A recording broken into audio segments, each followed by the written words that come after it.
we've been doing this particular breakfast for a number of years. Carol, are you the one that started this a long time ago? When was that? It was right after Desert Storm. I don't remember the exact year. Yeah, so that's how long we've been doing this particular breakfast.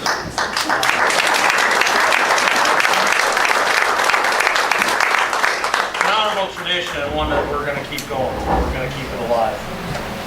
All right, I'd like to get into our program. Every year, I want to talk with one of our most important things first. Every year, we recognize a Tazewell County veteran as our Veteran of the Year. This person must meet certain requirements. They must have been honorably discharged from one of the U.S. military services, U.S. Armed Services. They must live in Tazewell County, and they must have been or are currently working to make the community in which they live a better place by giving back. So about 2 months ago, I sent out an email requesting nominations for our 2022 Veteran of the Year. And we received nominations for candidates who are all worthy of this award. However, one stood out and not only meets our criteria of giving back to the community, but far exceeds it. So I'd like to read just the opening paragraph or two from the nomination letter I received. It's the letter from this person's daughter who made the nomination for the Veterans of the Year. And Air Force guys, this is a touching letter, so if you start crying a little bit, there are napkins on the table.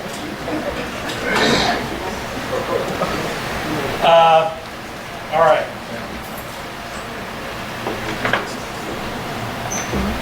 The letter starts off this way. For as long as I can remember, my dad wakes before the sun, meticulously chooses a starched collared shirt that hangs perfectly in his closet, and he navy tucks it, that shirt, into perfectly ironed pants. You know the ones, with the crease ironed right down the leg.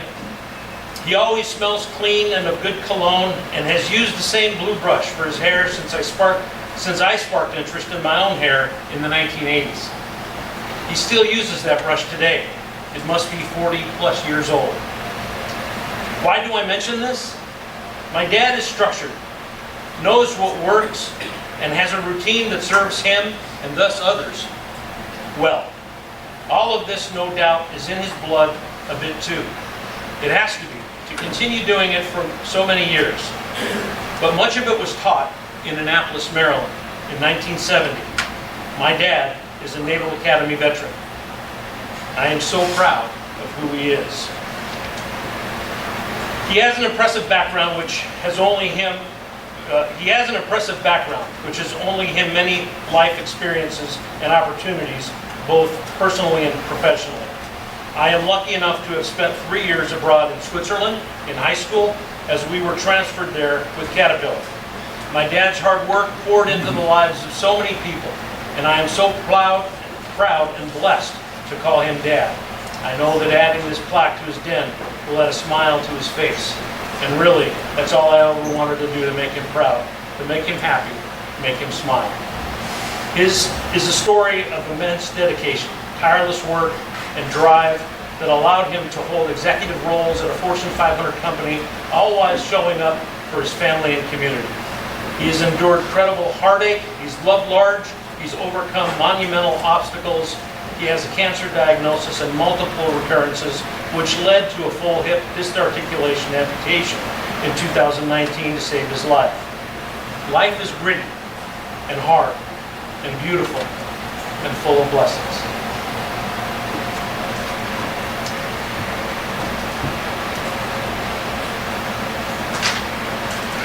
All right, so to give you a little bit about his academic and his military service. Our candidate, our selectee, was a Morton High School graduate in 1970. He was a US Naval Academy graduate in 1974. He's got a bunch of schooling that I'll not go over. His resume is long. It's impressive. His military service, he was a US Naval Academy grad in 1974. He served as the Executive Officer and Combat Operations Officer of the USS Direct from 1974 to 1977. He was Recruit Training Command, Great Lakes, Illinois, battalion commander there, training over 800 recruits every 8 weeks from 1977 to 1979. He earned a Navy Commendation Medal for Meritorious Service in 1979. He earned his Service Warfare Officer Designation in 1977. Those are not easy to earn. He was honorably discharged. He is a life member of the American Legion, member of the USS Duluth Through Members Association. He's a member of the Navy Club, Central Illinois, and a member of the President's Club in the US Navy Academy. As a civilian, he retired as a vice president of North American Marketing in 2008 from Caterpillar. He taught leadership at Eureka College for 9 years. He's a consultant, public speaker for Gerson Lehman Group in Austin, Texas, and he's a consultant speaker and a public speaker for the International Speakers Network. Such a long list of volunteer work. Central Illinois chapter of National Multiple Sclerosis Society. He is involved in Illinois Cancer Care, the AARP Driver Safety, Volunteer Safety Instructor, Senior Citizen for Tazewell County. He is a US Naval Academy Blue and Gold Officer for 15 area schools in Peoria and Tazewell County. He still does that today. Certified Peer Visitor for the Amputation Coalition. He teaches at the Apostolic Christian Church, high school Sunday school teacher and fellowship hall trustee and treasurer, Newcastle Bible Church, served on Congressman LaHood's All-Service Academy selection panel. He is an author. He has written a number of books, one of which I read. Why is the soft side the hardest part? He's written Yes You Can, Reaching Your Potential While Achieving Greatness. He has written Why to Major in English If You're Not Going to Teach, and a number of other things. That's in the Bible. Scripture's user-friendly impact on everyday conversation. Witches Stew and Winston Rabbit. It's about the time. He also produced a movie, which I saw, which was awesome, called Out of the Heart. And this was in 2014 already. It was a full-length feature film filmed entirely here in Peoria. Ladies and gentlemen, please welcome our 2022 Tazewell County Veteran of the Year, Mr. William Mayo.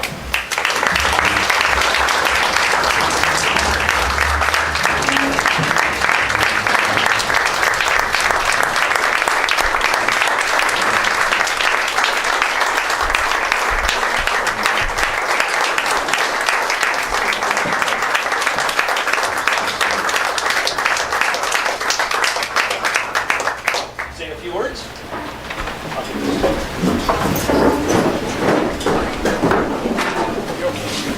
I don't have the commanding voice projection of Jim Rule or Dean, who gave the prayer.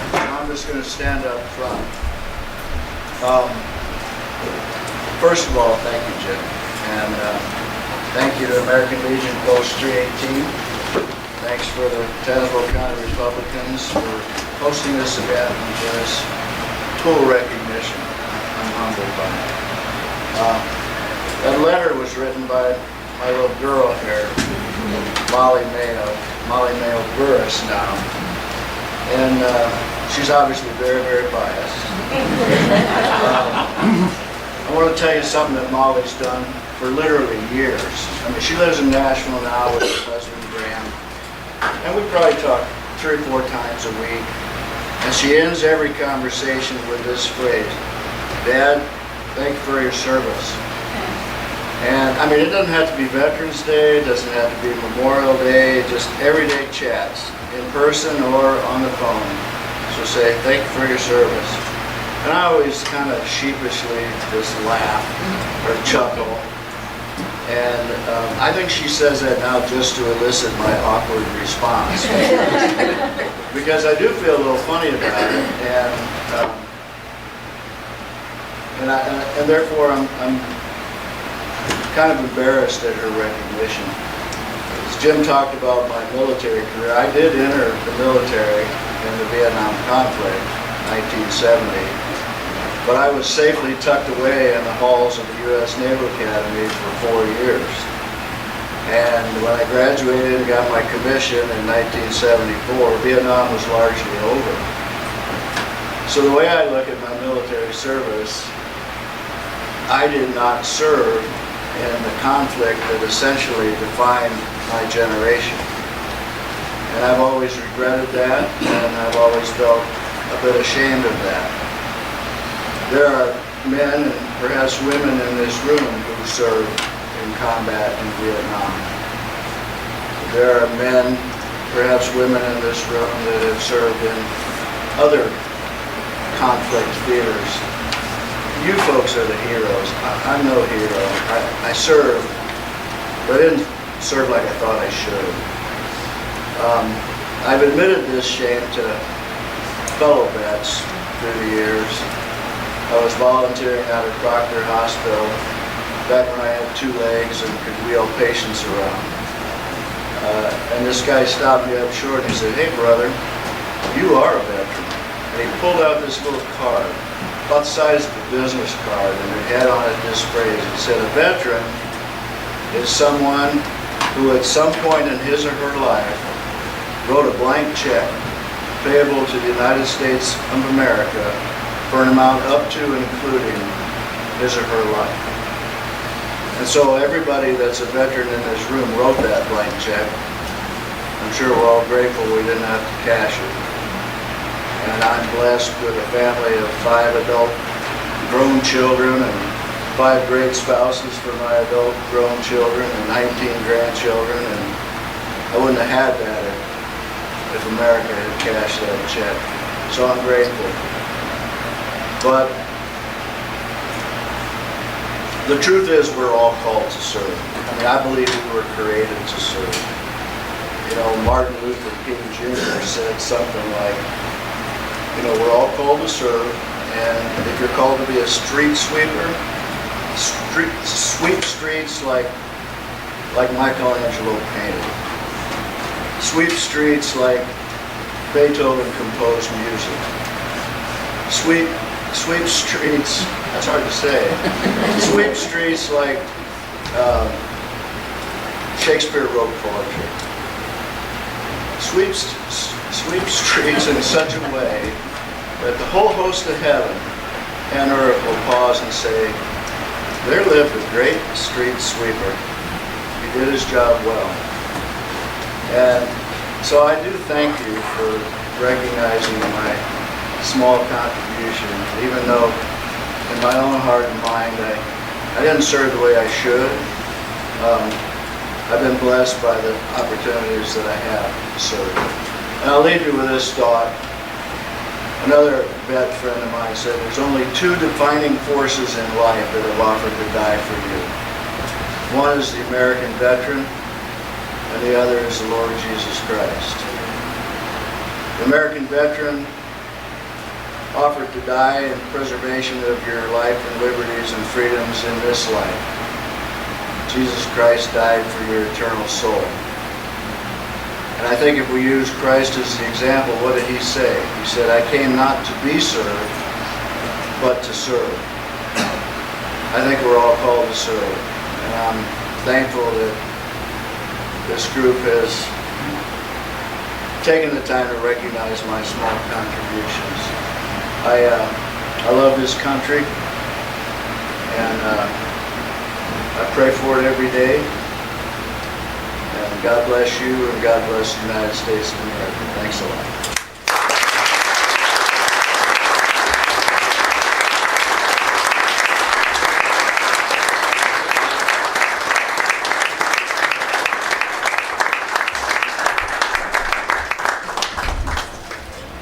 The committee that selected Bill didn't know this, but I've got a personal relationship with Bill Mayo. About 10 years ago, I decided to go back to college, finish a degree that I started, and then life got in the way, and I always told myself I'm going to go back to school at some point. Kids finally grew up. I talked with Michelle, and I decided to go back to school. I went back to Eureka. So towards the end of my 2 years at Eureka, we had a class, and some guy comes in. He's going to teach us all about this thing called servant leadership, and wearing your heart on, being vulnerable and that type of stuff, all that touchy-feely kind of stuff, right? He ended up being one of those guys that reached in and touched me. You get a few of those in your lifetime. You're one of them. So thank you. Thank you.